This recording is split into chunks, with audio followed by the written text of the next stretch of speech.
Muy bien, continuamos con más de El Mundo en 7 días. Gracias por estar con nosotros. Vamos a dialogar con un buen amigo, con Pedro Donoso, analista político, sobre lo que va a ocurrir ahora de cara a las elecciones.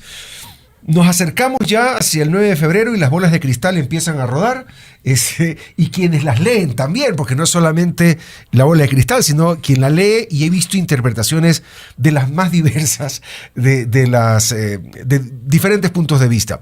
Gracias por atender esta invitación, Pedro, y empecemos un poco por ahí el análisis. ¿Cómo ves tú el clima político a la fecha, cuando estamos ya a 2 semanas y media de que concluya esta primera vuelta? Primero, gracias por la invitación. Para mí siempre es un gusto conversar contigo.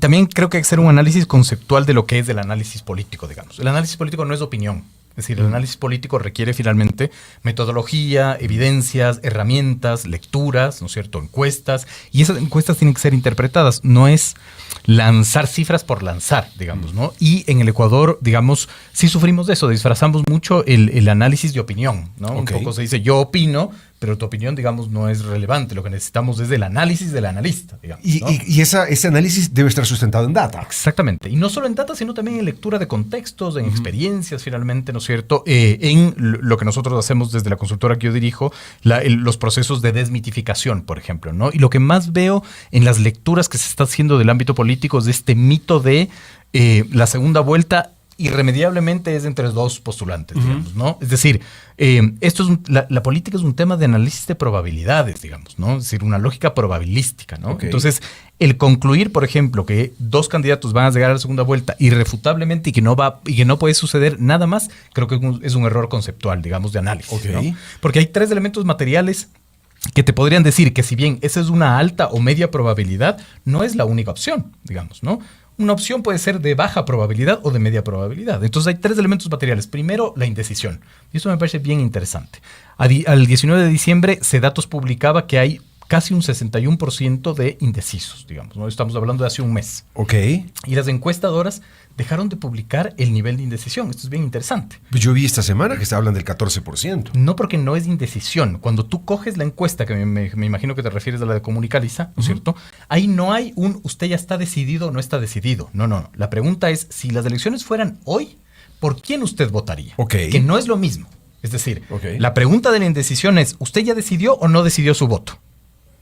La segunda pregunta puede ser, le voy a dar una papeleta, no importa que no haya decidido. Y hacemos simulación electoral y venga a votar. Exactamente. Entonces, desde el 19 de diciembre, yo por lo menos no he encontrado una encuestadora que publique los datos de indecisión. Por lo tanto, tomemos esos datos.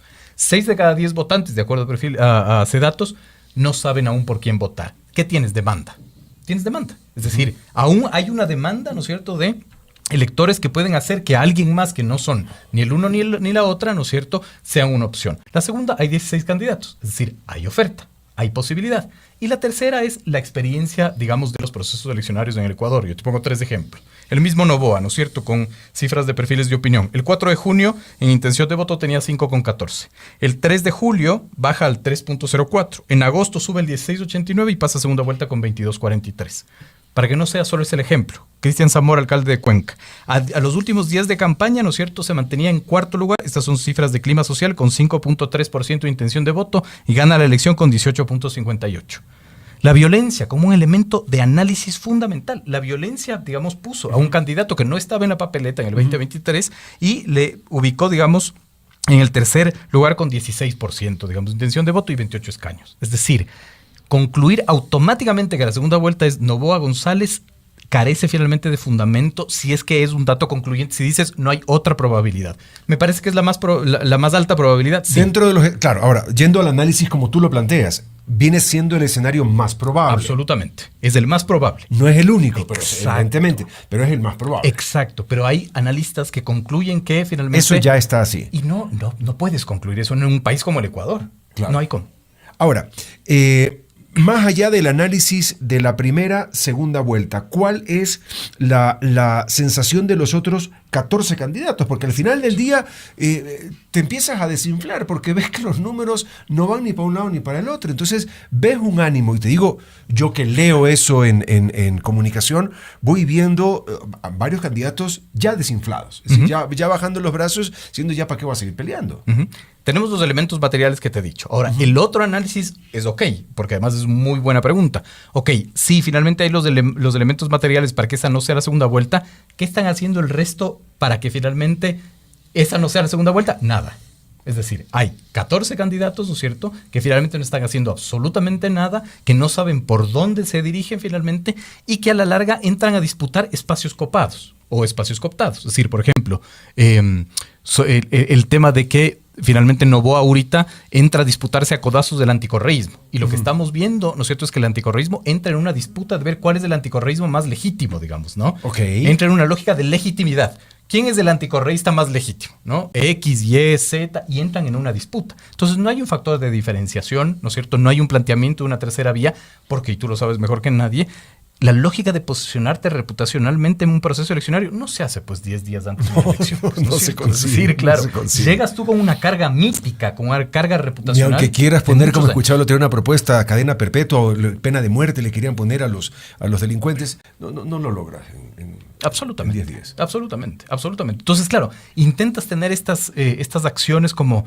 disruptivas que muchas veces ya caes en lo ridículo, digamos, ¿no? Es decir, soy la pierna de titanium de no sé qué, ¿no? Es decir, esta desesperación por decir, me tengo que diferenciar del pelotón. Eso lo debiste haber pensado antes, cuando había el nacimiento de una papeleta, finalmente, ¿no? No en campaña. Porque además, los procesos eleccionarios no empiezan en campaña. No son los 30 días de una campaña, son 6 meses antes, 8 meses antes. Bueno, la teoría dice que deberías empezar un año antes el tema de la campaña. Es decir, si bien es cierto, la ley en nuestro país norma un periodo mucho más corto, pero el trabajo de recorridos, de ir posicionando tu nombre, tu marca en el territorio, debe arrancar al menos un año antes. Ahora, en el caso del análisis ya de las campañas, voy a pasarme al otro lado.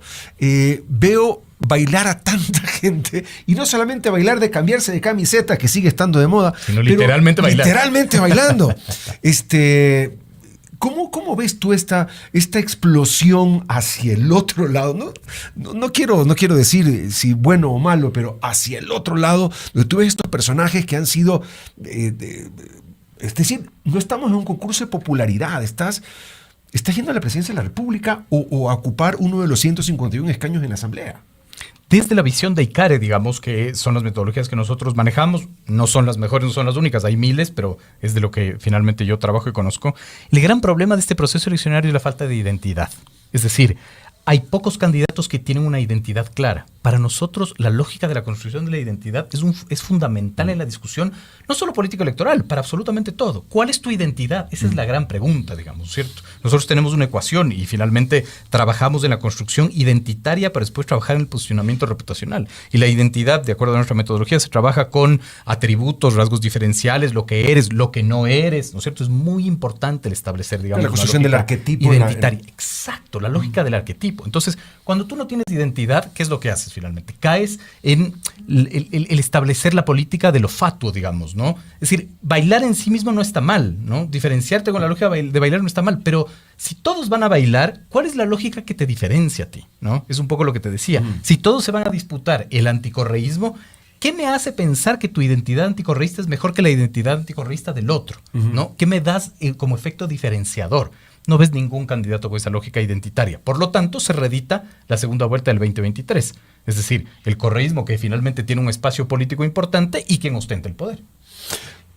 Solamente para concluir el tiempo, me encantaría seguir conversando de eso y entrar al análisis, porque de los estudios que he visto, y concretamente el de Comunicaliza, que es el que más ha circulado en los últimos días, se ve una mayor preferencia, es decir, una mayor intención de voto del presidente, en el caso de Daniel Noboa, y vamos a poner en un segundo lugar a Luisa González. En el caso Asamblea se ve el caso inverso, es decir, hay una mayor preferencia de Revolución Ciudadana y una menor de ADN. ¿Por qué se dan estos fenómenos? Es decir, ¿seguimos pensando en la lógica de votar por un presidente y votar por otra Asamblea? A ver, para empezar, digamos... A sabiendas de lo complicado que es gobernar con una asamblea en contra. Totalmente de acuerdo. Para empezar, digamos, nosotros no consumimos desde ICARE Comunicaliza porque no estoy de acuerdo con su metodología y no me parece, digamos, una metodología clara. Sin embargo, si utilizamos ese cuadro, vas a ver un tema muy interesante, que es totalmente cierto, ¿no es cierto? Es decir, para presidencial tienes Noboa, Luisa. Para asamblea tienes RC, ADN, pero mucho más amplio el ámbito de los nulos.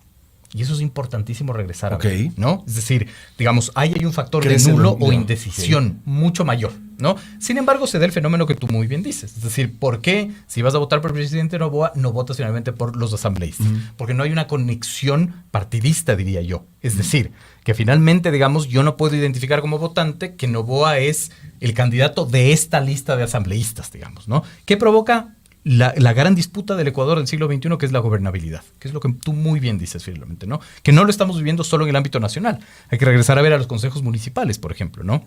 El Consejo Municipal de Ambato, fraccionado, el mismo de Quito, fraccionado. Es decir, que cuando eliges a la autoridad de gestión, no necesariamente le das el apoyo a las autoridades de legislación, lo cual provoca una lógica de ingobernabilidad brutal, ¿no? Entonces, claro, si todo se da finalmente con esa lógica y en esos escenarios, es altamente probable que un presidente tenga que vivir con una asamblea, ahí sí, profundamente polarizada y no tan fragmentada, si es que se da ese escenario, ¿no? Muy bien, podríamos seguir hablando el día entero con Pedro Donoso sobre estos análisis y estos criterios que además tienen un sustento mucho más allá de lo pasional técnico y es por eso que le hemos invitado a Pedro para hablar de este tema, para poder tener una visión diferente que vaya más allá de del yo creo, yo pienso, yo quisiera, yo creería, sino que se sustenten en temas fácticos, en temas que están plenamente probados con una metodología clara. Además, agradecer tu tiempo por venir acá a FM Mundo. No, por favor. Yo encantado de conversar contigo, claro que sí. Continuamos con más. Esto es El Mundo en 7 días.